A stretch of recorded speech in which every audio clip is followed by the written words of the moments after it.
how many times you call a company, the call gets forwarded to somewhere in India in those big call centers, and they have zero idea how to truly help you. They are literally reading a script, and it's so damn frustrating. I can't stand it. And that's why, buying local.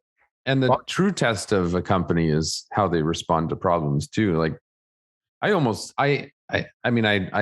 wish problems on any customer, client, but I look forward to when there are issues because I get excited about being able to convey how seriously we take those things and be able to jump on the ball and get them remedied immediately. Good morning, everybody. Episode 145, KT Confidential. Hello, Ariel. Hello, good morning. How are you today? I'm great. Episode 145. I'm excited. Yeah, me too. And today's topic is going to be Customer Service 101. And this is something that came up recently. It made me want to talk about this. So I'll maybe start off by talking about that. But there's many situations and everybody can relate, I'm sure. I think you start off by talking about the fact that customer service now is probably, and we can dive into what customer service means, but it's probably the most important thing that any entrepreneur, any business can do in this day and age. And people want very timely responses.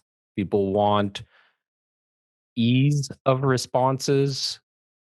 And yeah, so let's dive in with your topic. I've got one. I've got a couple of things that I'll touch on with this topic because, for us being business owners and being in customer service related industries, pretty much both of our entire lives, our entire careers, I think there isn't enough discussion about this topic, right? Like people are doing videos and podcasts and all this on selling and how to sell, and the Grant Cardones and the Gary V's of the world telling you to go out and hustle. Gary V is really good at it. Gary V actually, yes. Yeah. You know what? He talks about a number of situations. Yeah, he's probably the one because he talks about empathy a lot and talks about servicing people. Yeah, even what they talk about though, and how it may differ a little bit from... Grant Cardone as an example. Sorry to interrupt you, but Grant Cardone as an example. He's like the gorilla chest pounding, go out and sell kind of guy. Doesn't really talk about customer service. No. And who knows where, whether or not he excels in that, but he's obviously successful. So one would think that to a degree he does, but somebody in his organization might be. Yeah. Well, and that's a whole nother thing is making sure that the kind of culture within your corporation of how to handle customer service trickles down to all the people that are face to face with your clients and customers. So now there's different customer service things, I suppose, from this perspective. I mean, there's the ongoing day-to-day interactions, there's the timely responses, there's, being, going above and beyond to accommodate people. But specifically where I think the most important part is how you handle problems. And, we're big advocates of quickly responding to incoming inquiries and providing excellent service. But the true test of a company comes down to when there's somebody's dissatisfied or there's a clear problem. There's a complaint, an issue, or somebody's not happy for some reason. So for me, and the reason that came to mind today was I haven't bought shoes for a very long time. And I decided, I need to buy some shoes. So I went online and I was looking for shoes. And I found I ended up buying a couple pairs from Sporting Life, which is a store that I've I've always been a big fan of. I enjoy going to their, I mean, I haven't been there forever, obviously, due to COVID, but I've been a customer of theirs probably for 20 years. A nice store. They got nice stuff. Yeah. So a nice store to walk around, nice selection of stuff. People in the store are fairly helpful. And it's a nice environment. So I've always enjoyed shopping in the store.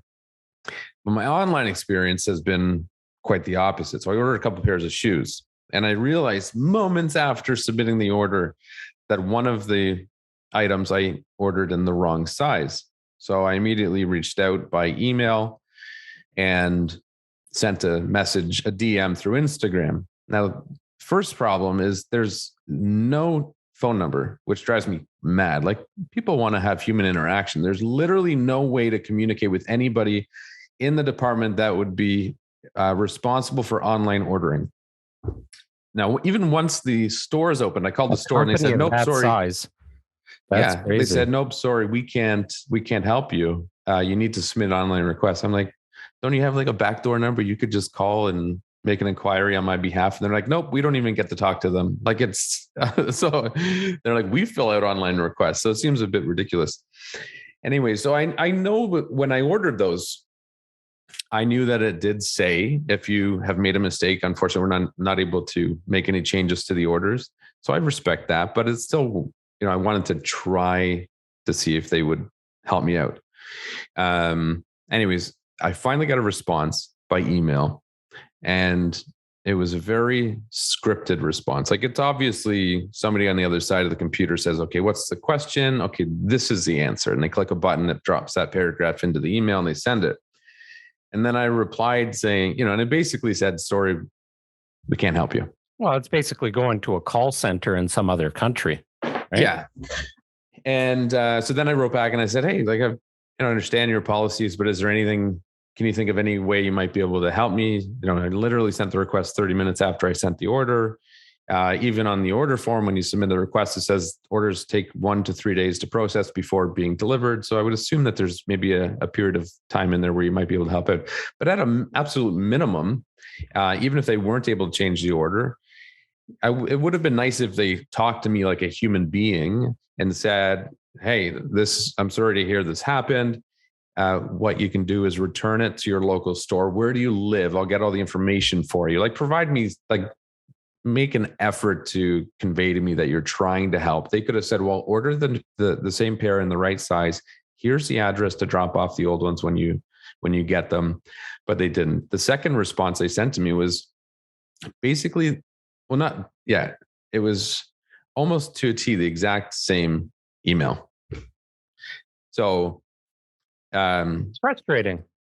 Yeah, absolutely. And if but I understand their standpoint from, not making the changes, because logistically it can be a nightmare for a company like that, especially when it comes to apparel and clothing and whatever, because they basically will have a fulfillment center and it's all done electronically now.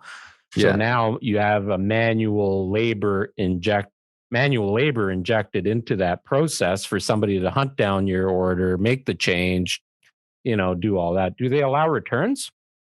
Yeah, they do, but that's not convenient. Not that it matters. I understand the convenience, but if they allow returns and do they pay for the return? No, they won't they won't ship it back. You have to drop it off. So now I have to go all the way to Sherway Gardens. Well, that's ridiculous. Or you can go to their fulfillment center, which I'm not sure where that is, but that goes to my point in saying, they should have said, "Hey, where do you live? I'll give you all the information you need to make it as easy as we possibly can." At least drop it off at Canada Post and right. Well, and that's my point. Size? Like, what size is the shoe? I ordered an 8. 8. Yeah, I probably didn't even select the size. I just clicked, "Oh, that's nice. I'll add that to my order as well." And I forgot to choose the size. Now, when you chose the size, like when you picked those items and you went to check out, was there any prompt that said, "Did you confirm your shoe sizes?"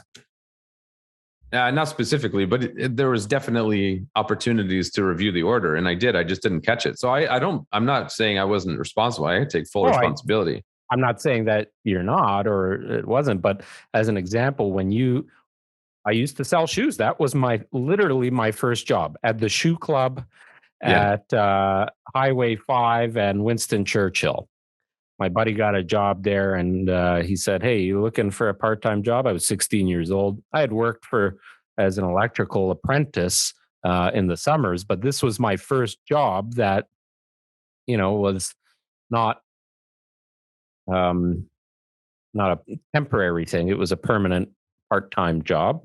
Yeah. And one of the first things they teach you at the checkout, double check the shoes to make sure it's the right shoes and both of them are the right sizes, Yeah. right? So you would Yeah. think, in an apparel and company like that sells predominantly things that are size related, have a pop up that says, is this the right size for this t-shirt? Is this the right size for these shoes? Did you double check? Because you cannot Yeah. return it. Or if you do return it, it's going to be a pain in your ass. Yeah. Right? Well, to that point, I never thought about it. That's a great idea. And like they did have a prompt to confirm your order. But where, size is obviously the most important factor in the item you're ordering, they should make it like, is this the right size? And these are the sizes you ordered. Um, so anyways, I will probably never shop there again. No. But to that point, Well, to that point, based on that story, if I have any, because I do all of my clothes and shoe shopping online now as well. Yeah. And Sporting Life used to be a store that much like yourself, that 2-story store that you and it's got something for everybody, something for the kids, something for your spouse, whatever. And, it's got all the outdoor gear and lots of nice brands and all that. And they do a pretty good job of merchandising it all. And I love when they have like the clearance or sale racks, you rummage through those and whatever. But based on your story, I won't even go onto their website because there is zero chance I'm going to order something online, try it on at home. It doesn't fit, doesn't work. I don't like it, whatever. And then have to drive You it gotta to take 2 to Sherway. 3 hours out of your day to take it back. Not happening. Sorry. There's No. lots of other places that sell the same damn products. Yeah. Well, and had they have dealt with my concern a little bit better, like again, I wasn't expecting a handout, but just treated me like a human being. I went on this morning and I bought 3 more pairs of shoes from another store. That probably would have been from their store if they had have dealt with the problem. Thank you for buying so many pairs of shoes because Natalie complains about how many shoes I have. And I don't even have a lot anymore. But she commented last week, I don't know any other guy that has as many shoes as you do. And That's literally, funny. I think I've got 2 pairs of like winter boot kind of things. Okay, 3 if you include like the rubber ones. I have 2 pairs of sandals, 3 pairs of running shoes, which includes like I keep a pair of running shoes and a pair of flip flops at the cottage all the time. 1 pair of dress shoes. I'm down to 1 pair of dress shoes, which I've had for like 7 years. And I think that's it. So I don't know, like 7 or 8 pairs total of everything. Yeah. So That's not that. I don't think that's excessive. No. In there's fact, so many after different she said that, I occasions. said I'm going to go and buy some more shoes because I feel like I don't have enough. Yeah. That's funny. So I have a quick story for you. I never had Christmas lights, right? And, after Natalie moved in, she wanted to have Christmas lights. And I always thought that it looked nice and whatever. But, growing up as a Jewish kid, you don't have fucking Christmas lights. Never had a Christmas tree. And anyways, so one year, she said, look, I really want Christmas lights. So can you put some up? If there's anything that I hate more, I don't know what it is, but installing and uninstalling Christmas lights is not something that I enjoy doing. Especially, I know you do yours every season, I do. And That doesn't mean I enjoy it. and I commend you for it. But yeah, I don't have any motivation to install or uninstall Christmas lights. And I hired somebody to install them a couple of years ago, three years ago, I think, 3 winters ago. And they did a nice job. And it didn't cost a lot of money. Like the amount of time it would have taken me to install them, it was well worth the money.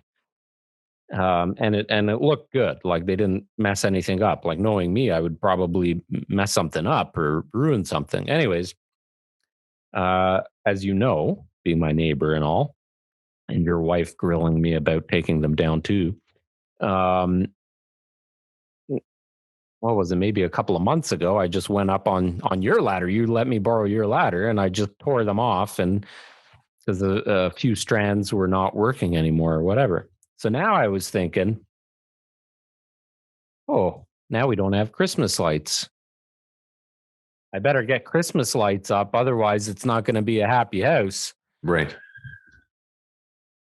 And I don't want to go through buying new lights and installing them myself. And I thought, okay, there's got to be a better way.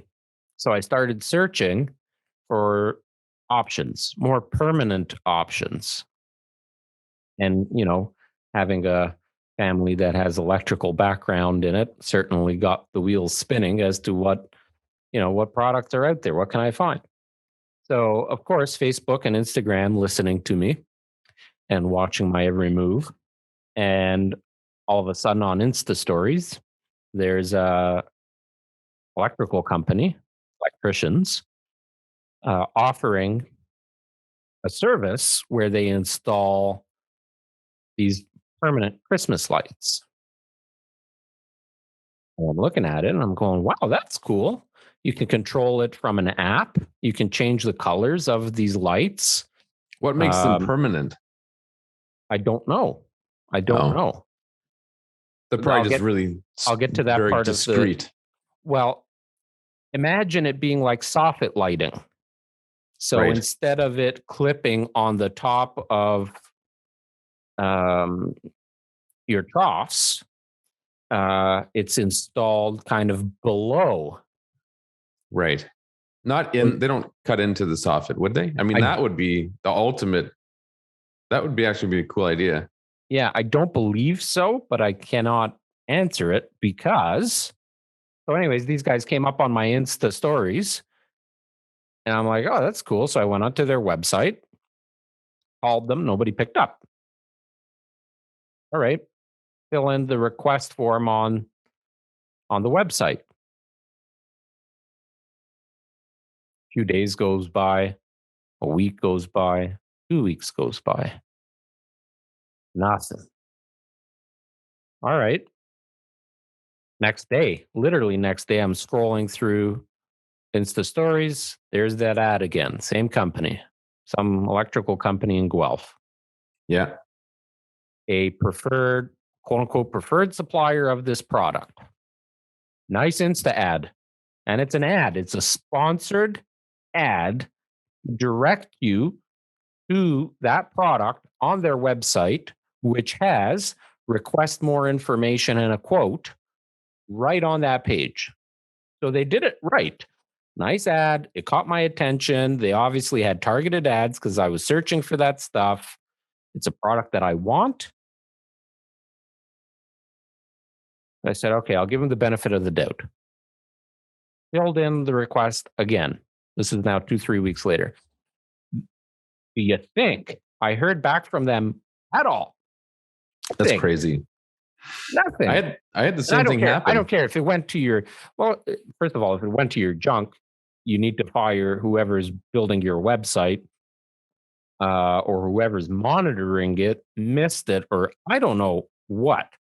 But, well, to that point, I have some, I can understand that happens. It's happened to us. I mean, you get a message for some reason, we don't see it. And then a month goes by and you're like, oh my God, how did I miss this? And that in those cases, I've still responded and said, hey, I'm terribly sorry. We somehow didn't see this. It wasn't in our inbox. It happened when we were switching over websites and hosts. Yeah, we were getting or emails that whatever. weren't coming Yeah. through. Yeah. So in those cases, though, we still responded, even if it was a month later, and said, "Hey, terribly sorry. This is what happened. I hope everything worked out for you. If you ever need assistance in the future, da da da da da." So at least they know we're on the ball, and we take responsibility when we fuck up. But that's the big thing. I had the same thing with you with I was looking at a Harley Davidson motorcycle. It was a new electric version, and I thought, oh, that's really cool. And there was ads popping up to test drive it. I'm like, wow, why? Sure, I'd love to try driving it. So I filled it in. A couple weeks went by, never got a response. Ads kept popping up, so I'm like, I'll fill it in again. So I filled it in again.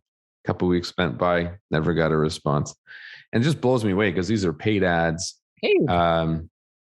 for big product in that case, and it's just like, what happened? And that was forever ago. So even if it did get lost, I'm sure they found it at some point. Never replied though.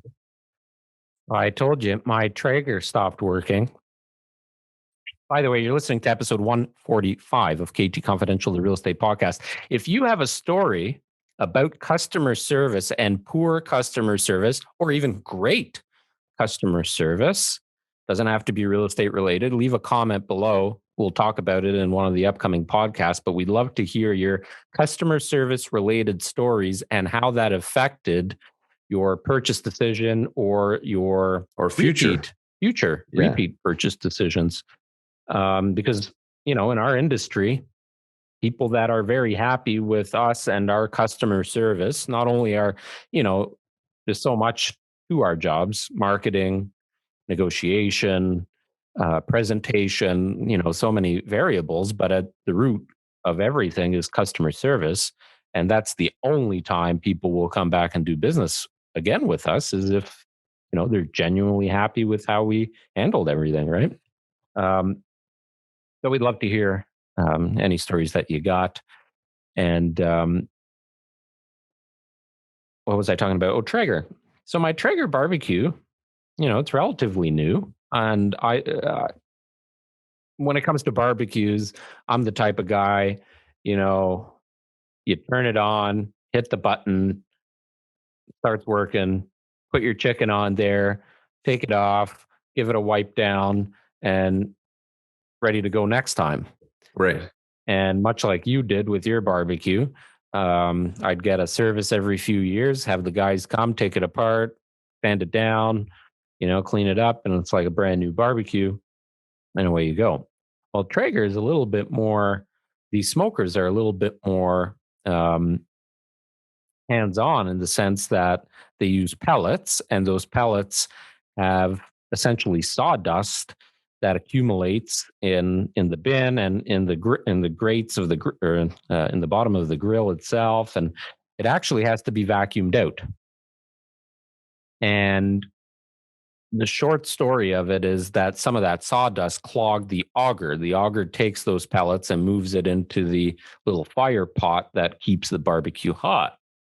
And I didn't know this. I didn't know that was the root cause of this issue. So I called the Traeger customer, literally called the customer support hotline.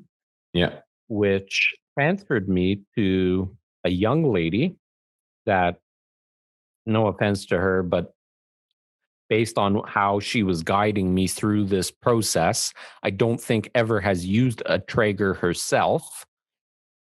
Based out of, I don't know what state in the US. And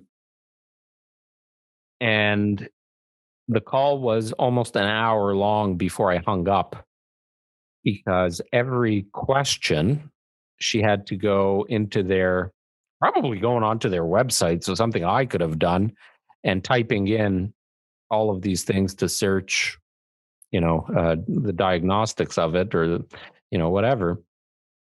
Anyway, she's telling me to remove 4 screws from the side of it. And I'm looking for these 4 screws, and I'm on a video call with her. Oh, wow. Okay.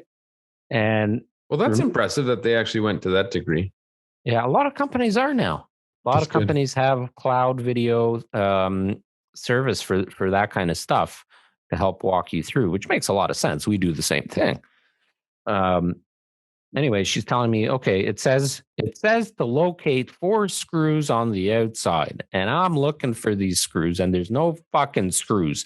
And literally it was 40 degrees Celsius outside, and the sun is beating down on my bald head, and I'm sweating like a pig.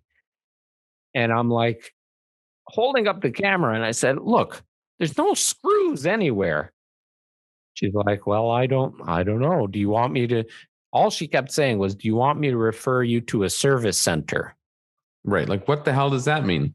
So let me just figure out how I'm going to stuff this massive barbecue in my trunk Yeah. and drive it to Acton or wherever the service center is where I bought bought the barbecue. And anyway, so I got off the phone with her. I hung up. I got so frustrated and I was overheated. And I just said, okay, forget it. I'll figure it out. And I hung up. So I went onto YouTube. And 20 minutes later, I figured out probably the root cause of the issue because I didn't see any pellets coming out. So I took apart the whole side of the barbecue, pulled everything apart, cleaned it up, put it back together, works like a charm. So you would think somebody in the support, because this is literally That's got to be a number one reason somebody calls. right, especially for new users. Yeah. And this is a phone number that you're supposed to call with diagnostic issues. So I don't know. It would make sense to me if you had somebody working that hotline that actually has had to have taken apart this machine a few times and like gone through this process with other people a few times or gone through training that says you're probably going to get a lot of calls from idiots that don't know that they have to vacuum this thing every few uses. Yeah. Otherwise the auger is going to get clogged. And right. So it's so much more than responding to a filled out form or having a phone number that's accessible for somebody with an issue to call or acknowledging, it's having people that are properly trained and that have the common sense to be able to even field your question. How many times you call a company, the call gets forwarded to somewhere in India in those big call centers, and they have zero idea how to truly help you. They are literally reading a script. And it's so damn frustrating. I can't stand it. And that's why, buying local. And the true test of a company is how they respond to problems too. Like I don't wish problems on any customer client, but I look forward to when there are issues because I get excited about being able to convey how seriously we take those things and be able to jump on the ball and get them remedied immediately. Well, I think if you can turn an upset customer into a happy customer, you have a customer for life. I've said that for many, many years, dating back to, selling shoes even, but certainly selling cars. And of course, car salesmen are, predominantly viewed as being sleazy and slimy and sketchy and blah, blah, blah. Yeah. But there were a lot of issues that came up, right? Like people have issues with the car or whatever, and they come back to you and they say, "Hey, my whatever seat isn't heating in the winter, or it doesn't have heated seats. You told me it had heated seats, or then you take that person and you make them happy. Whatever it takes, you make them happy. Now, some people, you'll never make happy, right? They just complain about everything, and you have to recognize that. So I think for all of the entrepreneurs and younger people that are listening,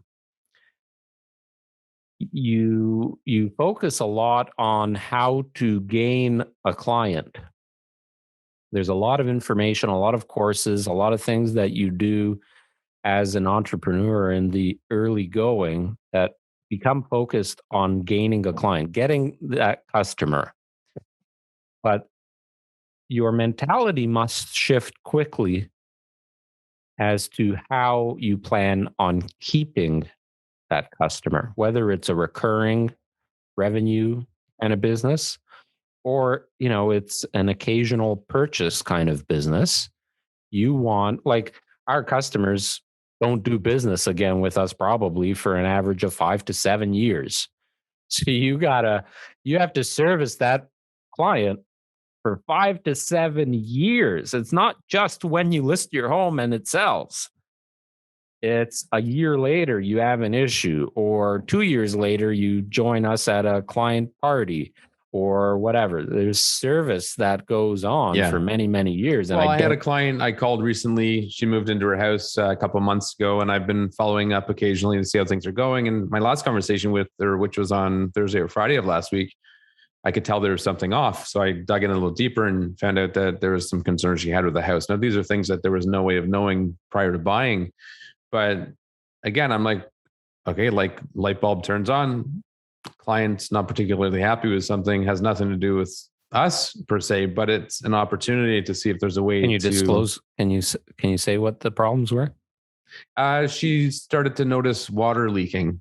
It's one of the rear lane townhomes. And when she bought it, I told her that was a common problem that people would see because of the flat roof on the terrace. And that's likely what it is. And with all the rain that we had been getting over the last few weeks, she noticed water coming in, which wasn't visible before. So whether it was just because it was a dry spell that we went through and it wasn't visible, I don't know. But, I'm going to go, I told her, hey, I'll pop by next week sometime and take a look and see if there's a way we can help you out, put her in touch with the right people, whatever that means, but just making sure they know that there's people there to support you in the cases where things don't go perfectly. And those sort of things do happen. I had a client, a really good client, Yadi, who, he had a basement leak. This is a couple of years after he bought his house, or maybe a year after he bought his house. His basement leaked. And this was after he had just finished it after moving in. Oh, really? And he told me, I'm like, oh my goodness, like that's terrible. I'm going to bring over my dehumidifier. So he's had my dehumidifier now for about 6 months. So Yadi, if you're listening, I want that thing back. But it just always, it never ends. And you always want to keep people happy. And to that point, I did stop by the other day to say hi. I was in the area, I stopped by. He was on the porch working on a woodworking project, and he's going to clean my thing before he returns it. So it has already been addressed. But yeah, those are never ending. And for us, it's not just B2C, it's B2B. Like when we're dealing with other real estate agents, that's another relationship that real estate agents need to be more thoughtful about. Like it's unbelievable how during the initial negotiations, before a deal's done, the other real estate agent is extremely good at communicating, very responsive, super nice. But as soon as a deal's done and you've got a firm deal, between then and closing, all of a sudden they disappear. They don't respond to you. They're hard to get a hold of. Much more difficult to communicate. Things start to change. It's like, it's so, and that's an important relationship that businesses need to maintain, is between vendors, suppliers, other businesses they associate with. Yesterday, I said to send an email to another realtor that represented the buyer of one of our listings from about almost, not quite a year ago, but almost a year ago, because there was missing mail that my clients couldn't find in their new house, and they thought maybe it missed mail forwarding. And he responded immediately and he addressed the problem. So, now I know going back, if I have to deal with that guy again, I'll be more inclined to take that into consideration. Whereas if someone who blew me off after the transaction occurred brings an offer in and they're competing against someone else, I'll also take that into consideration. And I'll convey those things to my client, say, well, this guy I've dealt with before. He was very good to communicate with. Everything went smoothly. This other guy, he was good in the beginning, but then he was hard to get a hold of. He didn't follow through with some of the things he said he was going to do. And that will impact their decision. Oh, 100% it will.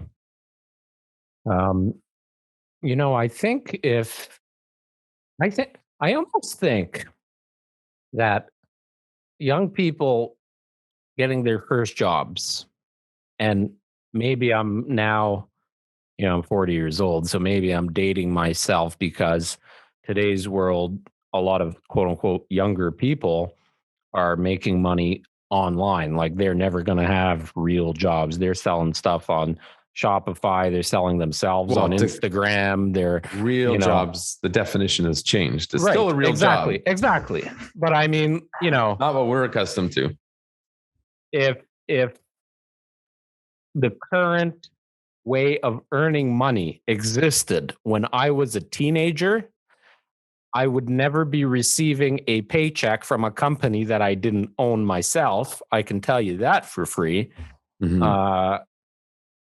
I know of several people that are young. And when I say young, I'm talking under 21 years old that are earning significant amount of money every month from YouTube, Instagram, Shopify, and doing it at their own pace, working their own life, their own schedule, whatever. But I almost think even in that sense, like if you have a Shopify store, there's customer service involved. If you have a successful YouTube channel and you're in turn selling products from that channel, there's customer service involved. Whatever.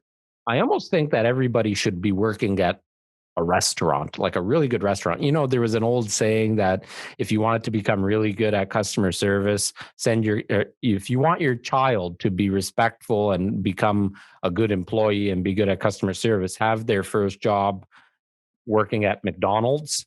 Yeah. Yeah. They have a great training program. They're very, very structured. Yeah. That must be why I'm so successful. And you were there too, weren't you? No. Oh, that explains a lot. Yeah, thanks. Natalie worked at McDonald's as her first job, and she loved it. She worked at McDonald's and then Starbucks, so two back-to-back, very, customer service oriented companies. Because if you don't get those people coming back, you're losing a lot of business. Yeah. So, episode 145 of KT Confidential, the real estate podcast. We were talking today about customer service, and we'd love to hear your stories about good service that you've received from a company and tell us the story, or really bad service, whether it's online or in person. And I certainly want to hear the stories during COVID, because I think that's where companies really could either shine or drown, right? Well, their resources are stretched to their max. They're short staffed. They're implementing new programs and processes. And there's people that are going to come out on top, and then people that are just going to go out of business. I mean, there's a lot of pressure on them. Which, as a good entrepreneur, as a great company, it brings opportunity. Yeah. Well, times of trouble and when markets crash and all those extreme instances, that's where people make a lot of money and build big businesses. People that become complacent and aren't aware of what's happening around them are going to get in trouble. And with my experience at Sporting Life, if that's their response and how they deal with customers, I wouldn't be surprised in a decade if they're no longer in business. For the realtors that are listening, because there's a number of realtors that listen on a regular basis, including our own, I got 3 quick tips for you. Number 1, have a professional voicemail that says who you are, where you work, and when you get a voicemail, return it same day. I mean, if it's late at night, there's expectation that if somebody leaves you, or there's understanding if somebody leaves you a voicemail at 10 o'clock at night, they might not get a call back. But be reasonable from the hours of 9 to 9. If somebody leaves you a voicemail, return that call immediately, right? As soon as you get that voicemail, and check your voicemail on a regular basis. Like don't check your voicemail every 24 hours. If you've got, and if you're not able to respond to somebody immediately, just send a quick text. Send a text. And say, hey, your voicemail. Got your message. Yeah. Really busy. Call you later tonight. So that's simple, 101. And the reason I'm bringing it up is because I see it all the time. a lot of people in our industry that aren't returning voicemails at a, what's seemingly a reasonable amount of time. Number two, whatever the inquiry is, email, text, or phone, respond quickly, right? Because there's a lot of emails that come through and people need answers and want answers right away. Respond quickly and make sure if it's an email or a text, again, that your professional information, your name, your contact details, where you work, etc., are in those fields, like are in the text or in the email. And what was my third one? I forgot. I had three good ones at the top of my head. While you keep thinking, on the note of that one, just as an example, I got so frustrated that I couldn't find an easy way to communicate with the people that I needed to resolve that problem. And we often can't find phone numbers for real estate agents when we need to communicate with them. So that's so frustrating. You could lose a customer before you ever had the opportunity to get them. I picked up a call last 2 nights ago. It was on one of your properties for lease on Main Street here in downtown Milton. Mm-hmm. And it was a call directly to my cell phone because my cell phone number is on every one of our listings. So I often get calls that, really aren't directed towards me, but they are. And I picked up the phone. It was a Saturday night. Oh, it would have been Saturday or Sunday night. Anyway, it was on the weekend and it was like 8:00 at night. And I picked up the phone and I said, good afternoon. Or good evening. Thank you for calling the Kormendy Trott team. This is Ariel speaking. How can I help you? Silence. And I'm like, hello? And she goes, oh, hi. I said, yes. How can I help you? He goes, oh, I'm really sorry. I wasn't expecting anybody to pick up the phone. I said, well, I can hang up and you can leave me a voicemail if you prefer. And she was laughing, right? Yeah. My third tip for realtors out there, and this is really anybody that, I guess these tips are applicable to anybody selling anything, right? Or in business as an entrepreneur, whether you're an electrician selling lights, Christmas lights, or selling shoes, whatever. So to your point, if you get a voicemail and you respond and say, hey, I got your voicemail, call you back by 9 p.m. First of all, you're winning because you did that. But you can quickly lose if you don't return that call by 9 p.m. Yeah. So do what you're going to say you're going to do. Or don't say what you're going to do. Well, I think you should. I think you should set up something that has expectation because, as an example, I know lawyers, doctors, dentists, even some realtors, they'll provide a 24-hour window. They'll say, okay, you leave me a voicemail. Banks are notorious for this. If you call like a branch manager in their voicemail, it'll say, I'm in the office from 9 a.m. to 4 p.m. If you leave me a voicemail during those hours, I will return your call by the end of the business day. Outside of those hours, I'll return your call within 24 hours. Yeah. But so fine, you've set me up and you've set the expectation. But if you don't return my call now in 24 hours, immediately I am putting a strike on that relationship. I'm saying, you know what? You even said that you would call me back by 6 p.m. tomorrow, and it's now the following day, or it's 9 p.m., and I thought I was never hearing back from you again. So I've moved on and I've hired somebody else or whatever. So those are 3 quick tips to kind of wrap up this podcast.